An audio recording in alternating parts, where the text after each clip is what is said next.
إمام المتقين وعلى آله وأصحابه أجمعين والتابعين وتابع التابعين ومن دعا بدعوته إلى يوم الدين. أما بعد، رب اشرح لي صدري ويسر لي أمري واحلل عقدة من لساني يفقهوا قولي. Alhamdulillah, syukur kita ke hadrat ilahi dengan izin dan limpah kurnianya.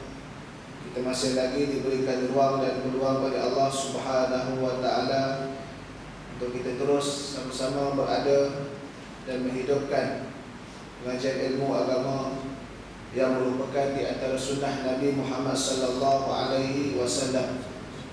Mudah-mudahan dengan keberadaan kita di dalam majlis-majlis ilmu yang kita hadiri, Allah Subhanahu wa Ta'ala akan limpahi rahmat dan barakahnya sebagaimana yang telah dijanjikan oleh Nabi Muhammad sallallahu alaihi wasallam di dalam satu hadis yang mana baginda sallallahu alaihi wasallam bersabda, "Wa majtama'a qaumun fi baitin min buyutillah yatluna kitaballah wa yatadarasunahu bainahum nazalat alaihimus sakinah wa khasyiyatuhumur rahmah wa hafathumul malaikah wa dzakarallahu fi man indah." Dan tidaklah berkumpul satu kaum itu di dalam rumah-rumah Allah Subhanahu wa Ta'ala khususnya, yang mana kaum tersebut adalah untuk membaca kitab Allah Subhanahu wa Ta'ala serta mentadabbur, memahami isi kandungan dan mengambil pelajaran daripada ayat-ayat suci Al-Quranil Karim, melainkan diturunkan ke atas mereka akan ketenangan, akan dilimpahi dengan rahmat. Bahkan para malaikat akan memayungi kumpulan itu, dan Allah Subhanahu wa Ta'ala akan menyebut nama-nama mereka di sisi makhluknya. Maka itulah menunjukkan, kita kata, di antara kelebihan bagi mereka yang berkumpul dengan tujuan yang baik, tak lain dan tak bukan adalah untuk menambahkan ilmu kefahaman di dalam agama Allah Subhanahu wa Ta'ala ini. Muslimin dan muslimat yang dirahmati Allah Subhanahu wa Ta'ala, kita tinggal lagi beberapa hari saja untuk berlalunya bulan Syawal, bulan yang kita katakan bulan kemenangan bagi umat Islam, selepas mana kita mentarbiah diri kita, hawa nafsu kita ini di dalam bulan Ramadan dengan mengekang dan mengikat, khususnya secara makan dan minum, adalah kita untuk melaksanakan perintah Allah Subhanahu wa Ta'ala. Walaupun dalam bulan Ramadan kita tahu dari sudut latihan ibadahnya cukup hebat, tetapi ia tidak boleh terhenti pada bulan Ramadan sahaja, bahkan ia mesti diteruskan di dalam bulan-bulan yang lain sehinggalah kita dipanggil oleh Allah Subhanahu wa Ta'ala. Jadi mudah-mudahan kita diberikan kekuatan untuk terus istiqamah dalam melaksanakan ibadah kepada Allah Subhanahu wa Ta'ala.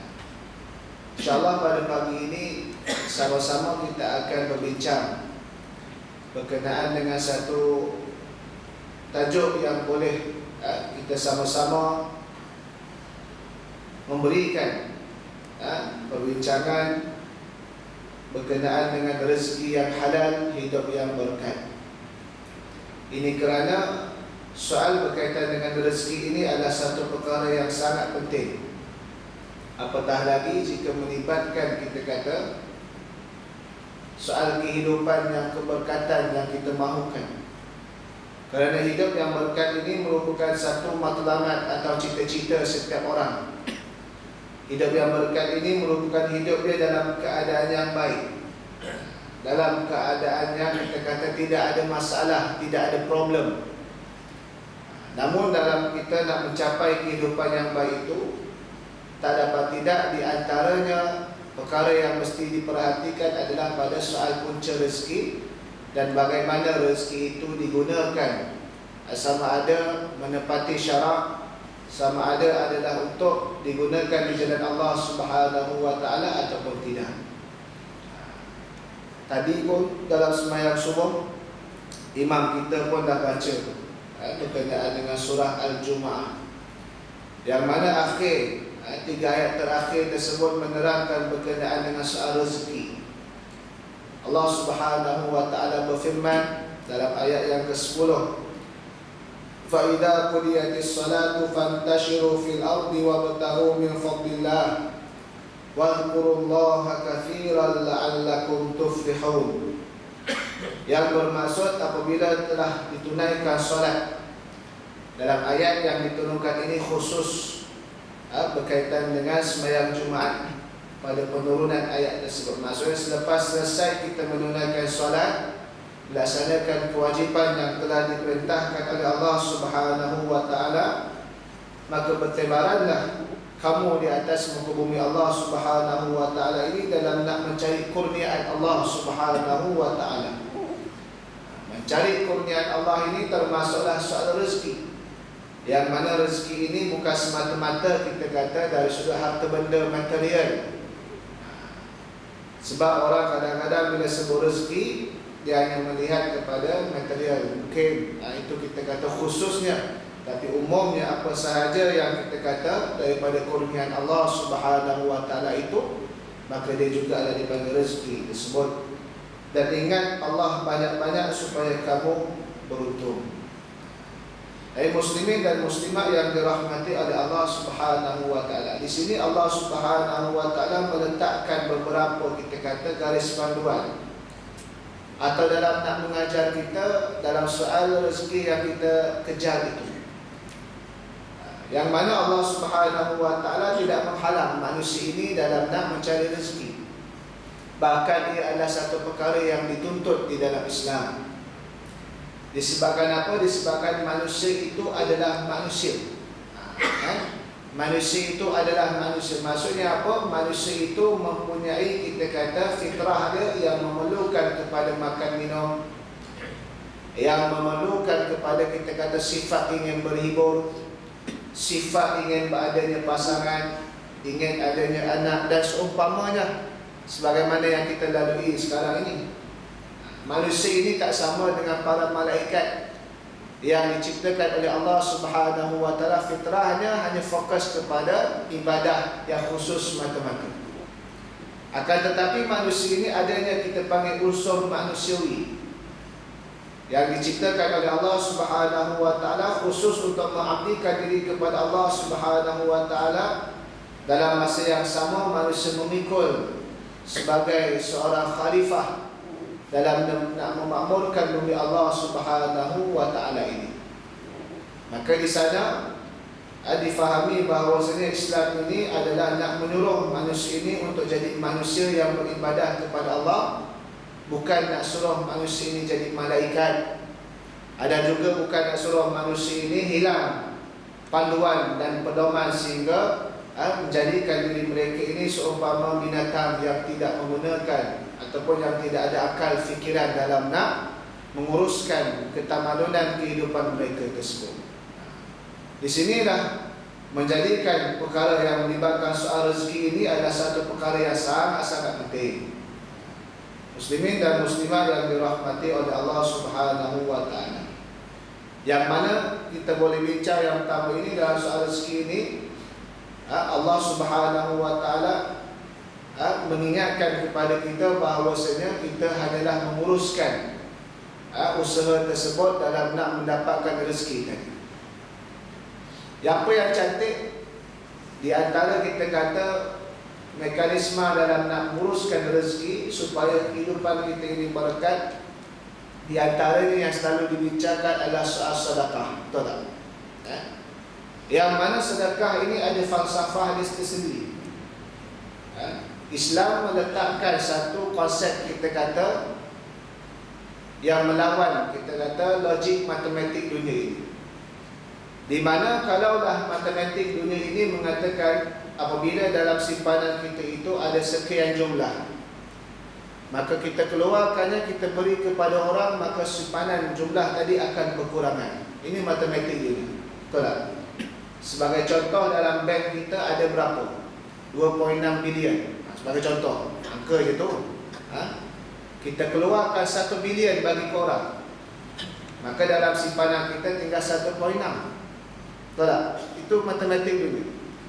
Tetapi Islam mengajar kepada kita akan konsep sedekah itu adalah bila kita sedekah semakin bertambah. Bila kita sedekah semakin bertambah. Dan dia tak semestinya bertambah dari sudut angka semata-mata, tetapi kita kata mendapat balasan daripada Allah sehingga 700 kali ganda, bahkan lebih daripada itu. Menjadikan manusia ini yang mana kalaulah dia meletakkan dari sudut kehidupan dunia ini adalah semata-mata matlamat hidup dia, seumpama orang materialis yang meletakkan kebendaan, maka menjadikan dia tidak akan menguruskan rezeki tadi di jalan Allah Subhanahu wa Ta'ala, tetapi menguruskan rezeki tadi hanya dari sudut kita kata hawa nafsu dia semata-mata. Di dalam Islam, carilah rezeki sebanyak mana pun, tetapi digalakkan dalam kita kata bersedekah. Yang zakat wajib mesti ditunaikan. Ini kita kata. Bahkan sedekah ini Allah Subhanahu wa Ta'ala meletakkan sebagai satu ibadah yang mana disebutkan oleh seseorang yang menyesal apabila tidak sempat menguruskan harta benda dia tadi dalam nak memberikan sedekah, sebagaimana yang diungkapkan oleh Allah Subhanahu wa Ta'ala di dalam surah Al-Munafiqun ayat yang kedua terakhir, ayat yang ke-10. Iaitulah Allah Subhanahu wa Ta'ala berfirman, wa anfiqu mimma razaqnakum min qabli an ya'tiya ahadakumul maut fayaqul rabbi laula akhartani ila ajalin qarib fa asaddaqa wa akum minas salihin. Dan berbelanjalah daripada sebahagian apa yang telah kami kurniakan kepada kamu sebelum datangnya tempoh, ya inilah sebelum kamu dipanggil sampai ajal. Dan Allah Subhanahu wa Ta'ala beri gambaran, berkata seorang lelaki yang tak sempat sampai ajal, dia tak sempat nak melakukan infak di jalan Allah Subhanahu wa Ta'ala. Fayaqul rabbi laula akhartani ila ajalin qarib, wahai Tuhanku, kalaulah kamu lewatkan sedikit saja lagi tempoh ajal kematian ini, fa asaddaqa, nescaya aku akan sedekah, wa aku minas salihin, dan aku akan menjadi daripada kalangan orang-orang yang saleh. Maka yang diungkapkan dalam ayat ini adalah ibadah sedekah. Kenapa sedekah tak disebutkan yang lain? Sedangkan sedekah ni sunat ya tuan-tuan. Perkara sunat tak boleh menandingi perkara yang fardu. Tapi kenapa sebut sedekah, tak sebut yang lain-lain? Tak sebut semayang, ibadah fardu, rukun Islam, bahkan tiang agama. Tak disebutkan perkara-perkara fardu yang lain. Tapi sedekah yang disebutkan di dalam ayat ini, yang digambarkan oleh Allah Subhanahu wa Ta'ala, bahkan asas sedekah ini adalah sunat. Yang wajib zakat, yang wajib bayar hutang, sedekah sunat. Sebab itu digalakkan sebagai sunat. Kerana apa? Kerana Allah Subhanahu wa Ta'ala nak ajar orang yang betul-betul menyesal kat dunia ini, sebab mereka pada hakikat kehidupan dunia yang sebelum itu adalah hanya memikirkan dunia semata-mata.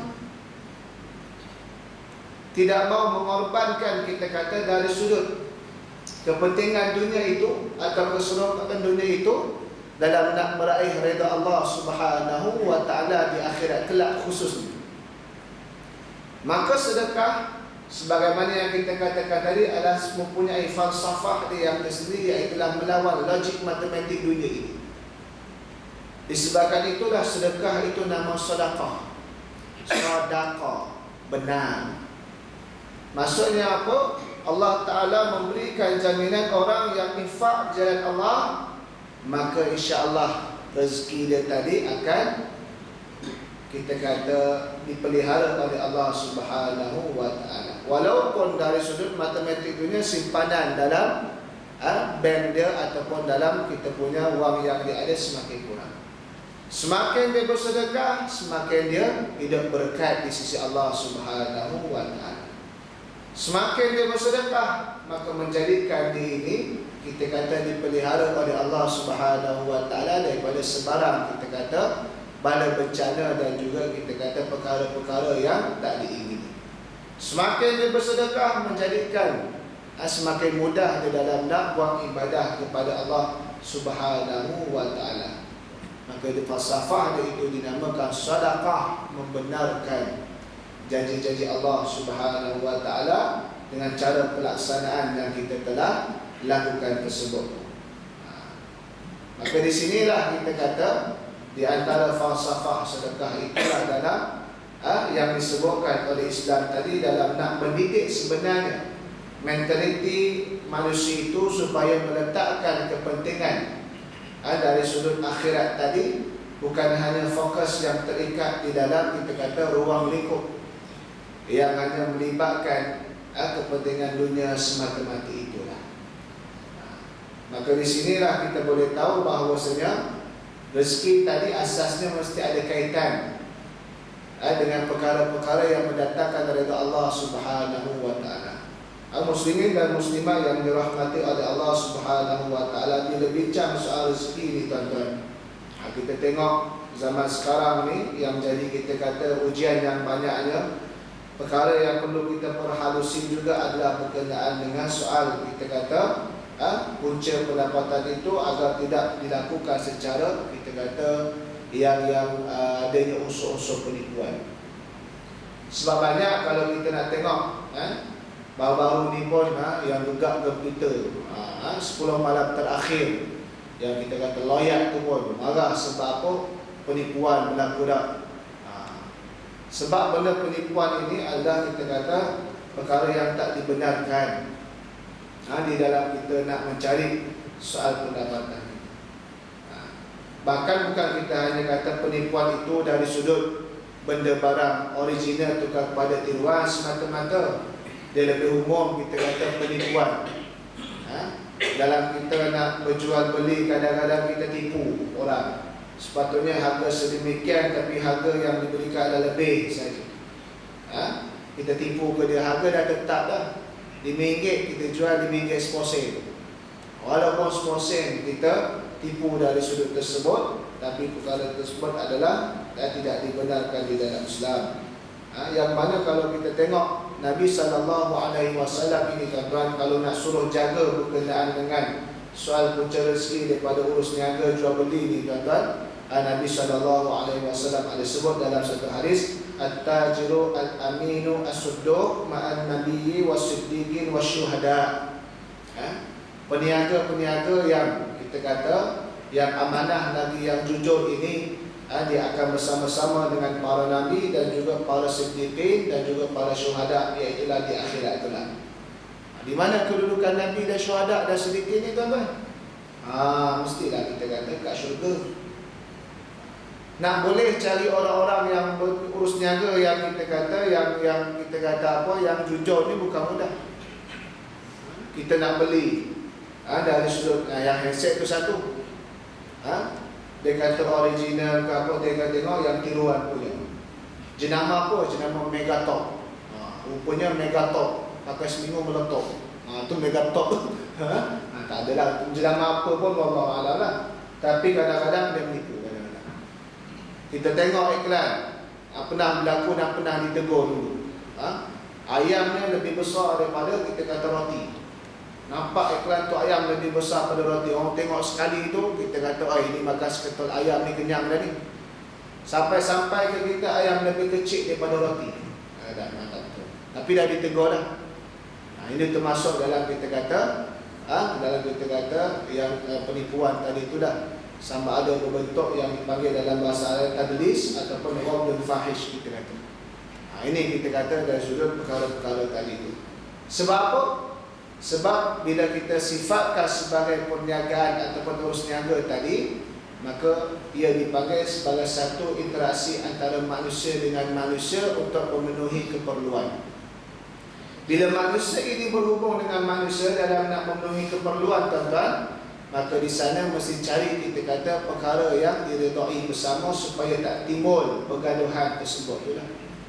Sebab itulah seorang syekh yang nama Ali Ahmad Al-Jarjawi, Ali Ahmad Al-Jarjawi, seorang ulama Al-Azhar yang lama kita katalah, bukan yang kontemporer, yang lama punya.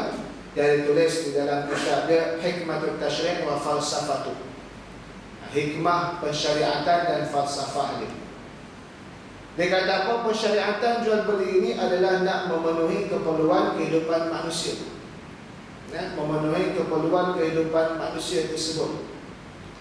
Disebabkan itulah apabila berlakunya interaksi di antara manusia dengan manusia itu, maka titik yang perlu dicapai adalah titik meredai di antara satu sama lain.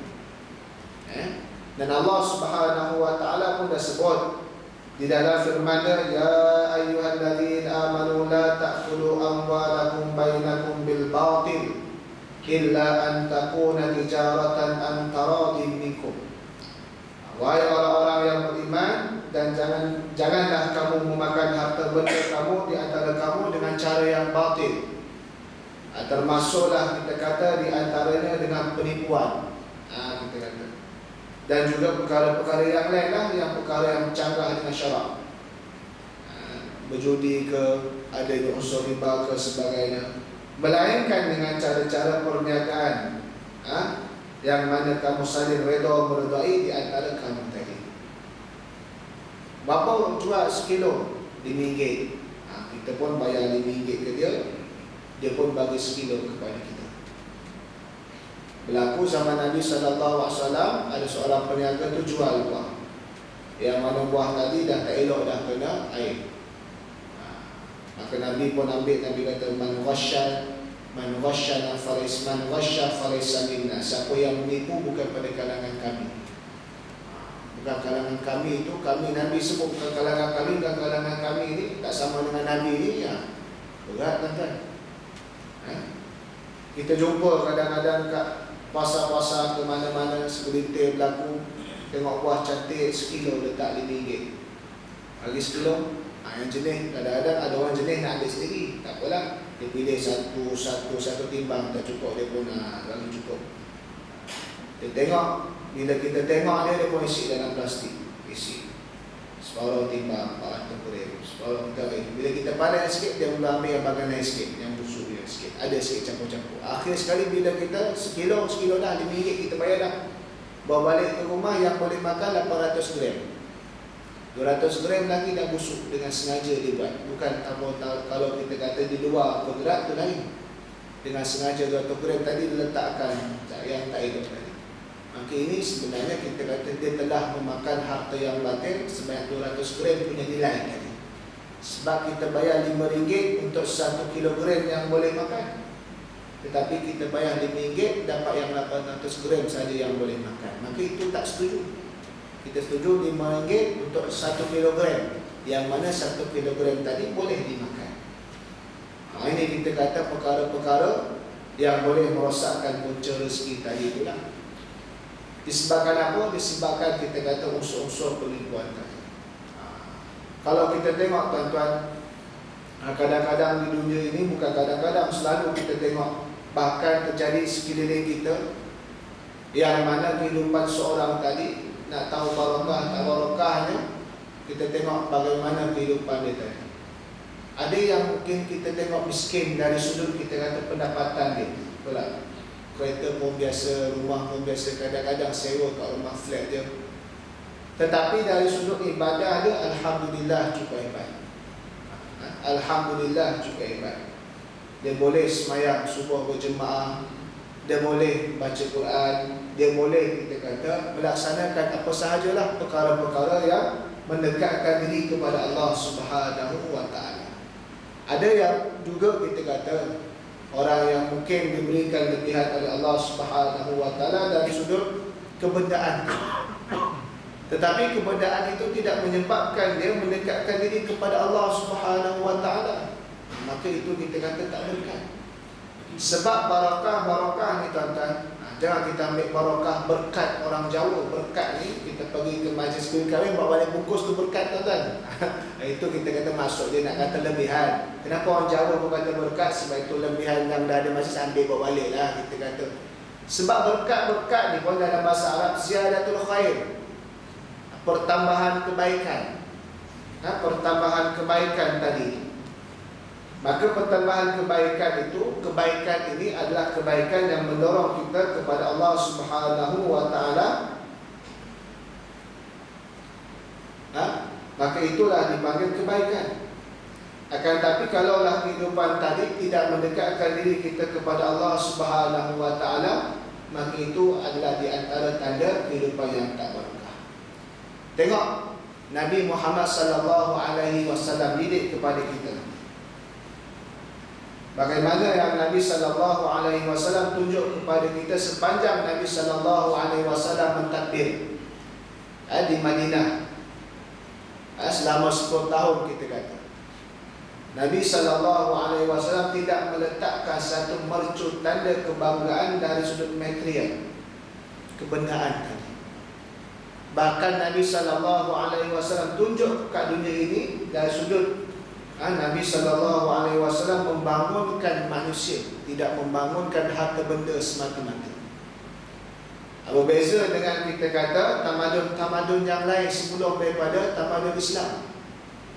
Seumpama kita kata tamadun Mesir purba, Fir'aun, dia membangunkan apa? Membangunkan kita kata bangunan yang sehingga ke hari ini dianggap sebagai salah satu perkara ajaib di dunia, iaitulah piramid. Sedangkan dalam proses nak mendirikan piramid itu, kita tahu kisah dia, bagaimana Fir'aun ini mengerah seluruh tenaga rakyat dia tadi dengan lebihan masa tanpa ada bayaran balik upah sebagainya, buat kerja 24 hours sampai ada yang diseksa sebagainya, semata-mata nak menunjukkan bangunan itu tanda mercu kebanggaan, kemegahan pentadbiran dia. Tetapi rakyat dia tersebut dalam keadaan diseksa, bekerja habis tonggang terbalik dalam nak menjayakan kita kata apa yang dikehendaki. Yang mana kekatnya di Mesir ini adalah piramid, mercu tanda Fir'aun. Tetapi dalam masa yang sama hakikat dia satu penindasan telah berlaku.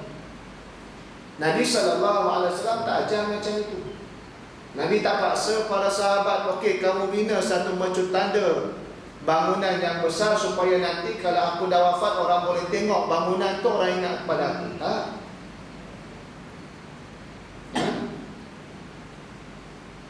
Tak, Nabi SAW tak ajar gitu.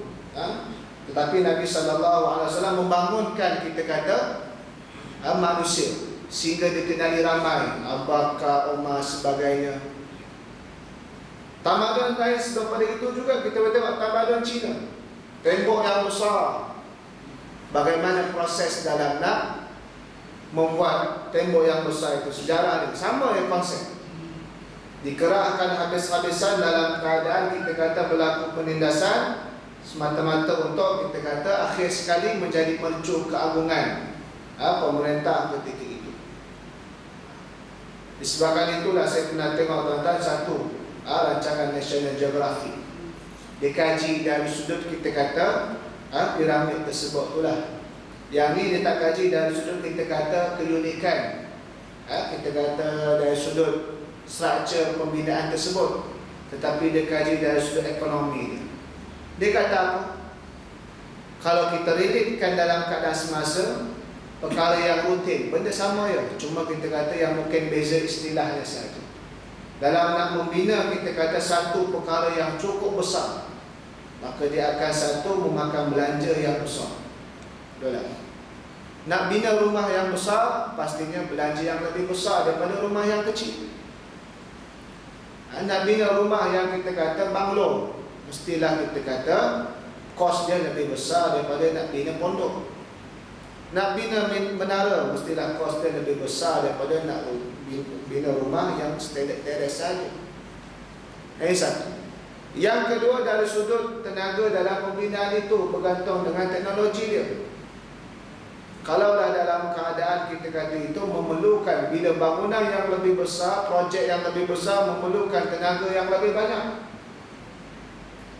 Tenaga yang lebih banyak digunakan. Sebab itu Fir'aun menggunakan seluruh kita kata rakyat dia tadi. Dalam masa yang sama, dalam kos yang besar tadi, pengkaji dari sudut kita kata orang putih itu buat apa yang berlaku ketika itu, ekonomi di Fir'aun, di Mesir itu jatuh. Cuma istilah dia, kita kata ikut istilah zaman itulah. Macam mana cara ekonomi dia tersebut jatuh. Sebab dibelanjakan secara boros dari sudut kita kata perkara yang semata-mata dalam nak kita dapatkan mercukannya tadi. Ini kita kata dari sudut penggunaan yang tidak ada barakahnya di sisi Allah Subhanahu wa taala tersebut pula. Yang mana Islam telah meletakkan satu perkara tadi dalam penggunaan dia itu, dalam punca rezeki yang dicari tadi adalah mesti membawa kita kepada Allah Subhanahu wa taala. Nak kaya kan, tetapi kaya tadi kaya yang menyebabkan kita semakin dekat kepada Allah Subhanahu wa taala. Tuan-tuan nak pakai kereta besar mana pakai. Tetapi semakin besar kereta, semakin besar sisi, pastikan semakin depan soft tuan-tuan. Jangan semakin besar sisi, 2.4 sisi, soft paling belakang sekali. Sebab dia tengok 2.4, soft yang keempat. Orang yang pakai kereta kancing depan sekali patutnya. Tak, sepatutnya kereta semakin besar kita kata semakin depan, sebab dia laju lagi. Itu sebabnya. Nak pakai besar lagi apa? Jadikan yang lebih depan kita kata. Ibadah kita barulah ada berkah. Sebagai apa kalau kita tengok orang-orang ni yang menjadikan kita kata keberkatan daripada punca rezeki dia tadi pada itulah. Kadang-kadang kita juga silap faham. Bila kita kata orang Islam ini tak boleh kaya, tuan-tuan. Ni kadang dulu berlaku dulu kita didoktrin seumpama gitu. Yang mana timbul saya bawa, saya tanya banyak tempat saya pergilah, tuan-tuan. Bila kita kata seseorang itu wali, tuan-tuan, wali. Selalunya wali ni dikaitkan dengan karamah. Karamah bukan keramat KL tu. Tu keramat. Karamah ini satu benda pelik yang diberikan oleh Allah kepada hamba-Nya yang soleh. Kita kata. Saya pernah tanya, mana-mana tempat saya ni. Saya tanya, tuan-tuan, pernah tak terbayang dalam pemikiran kita wali itu berpakaian kot? Pakai kot, pakai tie, naik kereta Mercedes ke, Porsche ke, naik kereta Audi ke, BMW ke. Pernah terbayang tak, tuan-tuan? Semua geleng kepala. Kita pun tak terbayang. Sebab apa? Sebab wali itu kadang-kadang dari sudut pemikiran kita berfikir mesti pakai baju selekeh, baju singlet pagoda kalau boleh, pakai kain plekat, slipper sebelah kanan kuning, sebelah kiri biru. Maksud ada buah tasbih, kat tangan. Wali dah tu. Siapa yang memberi definisi wali sedemikian, tuan-tuan? Siapakah yang memberi wali itu mesti berpakaian selekeh? Tak boleh kita kata dalam keadaan kita kata yang smart, yang adanya kita kata lebihan harta tadi.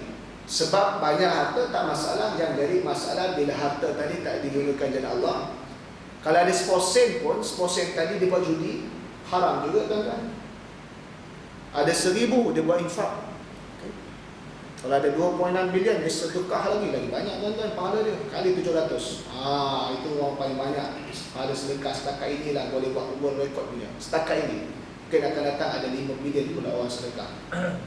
Sebab apa? Sebab kita fikir rezeki tadi dari sudut yang tak betul.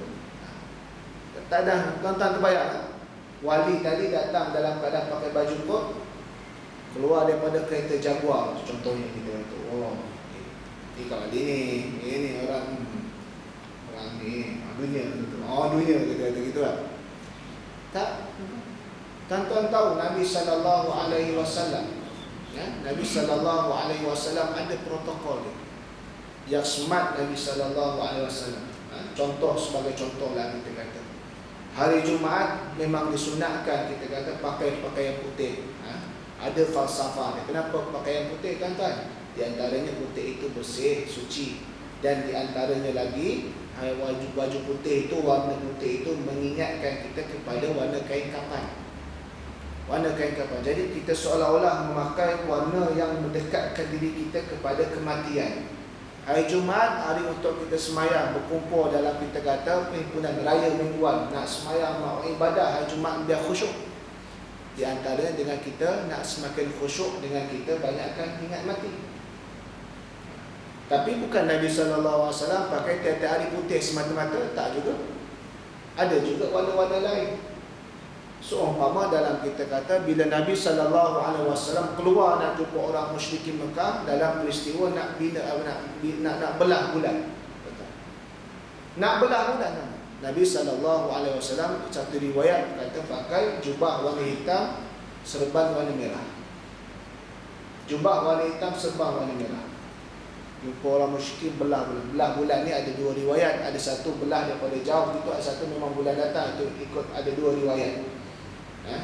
Nanti tuan-tuan kalau ada ustaz yang mengajar sirah, tanya dia riwayat mana yang lebih sahih kita. Tapi ada dua riwayat lah kita. Tapi Nabi tunjuk protokol tadi. Kenapa hitam? Tuan-tuan, kita kalau pakai kot tuan-tuan, hitam itu menunjukkan elegan, betul tak? Dalam nak berhadapan, nak present, nak bertemu dengan orang. Pas itu serban Nabi warna merah. Tuan-tuan, mungkin ada kalangan orang yang kerja bahagian, kita kata bahagian PTD ke apa, bahagian protokol, tuan-tuan tahu. Pergi meeting tuan-tuan, pergi meeting, kalau meeting pakai kot hitam, tak pakai kot warna Mr. Bean tuan-tuan. Pakai kot hitam tu lah. Lepas tu tie warna apa tuan-tuan? Kalau nak bentang projek, nak present projek, takkanlah pakai tie warna hitam. Itu macam nak umum kematian je tuan-tuan. Tengok PM kita waktu nak umum MS 370, dia pakai tie warna apa tuan-tuan? Warna kelabu. Warna kelabu. Dia tak pakai tie warna merah. Kalau tie warna merah tuan-tuan, pokok orang marah. So, tie warna merah ni nak tunjuk, kita kata kita nak present. Kalau orang ni nak defend kita. Kalau tie warna biru ni dia tenang. Dia nak sekadar terima maklumat, tak nak bahas. Tie warna hitam tu kita kata lebih merujuk kepada warna-warna. Jadi ada. Sebab itu kita kata kadang-kadang salah faham tadi menunjukkan kita kata orang yang kalau wali tadi tuan-tuan, wali ni pakai slipper sebelah lain-lain. Oh itu wali ya. Pelik, pokok kita tak tahu. Mungkin dia wali, pokok mungkin orang gila. Wallahualam. Kan? Sebab itu kita kata perkara tadi mesti diuruskan dengan baik. Dan mana Allah SWT letak secara asas wali itu, tengok ala inna awliya Allah la khawfun alaihim wa lahum yahzanun. Ketahuilah sesungguhnya wali-wali Allah itu tidak takut dan tak sedih. Tak takut dia ada harta yang banyak, dia tak takut nak sedekah banyak-banyak, nak bina fisabilillah, dalam keadaan dia akan jatuh bankrupt. Dia bagi dalam keadaan. Dan tak sedih. Dengan benda-benda yang dia ada tadi, dia tidak sedih disebabkan benda-benda tadi dikeluarkan untuk kepentingan agama tadi itulah. Ini kita katakan antara hidup yang barakah tadi. Puncanya daripada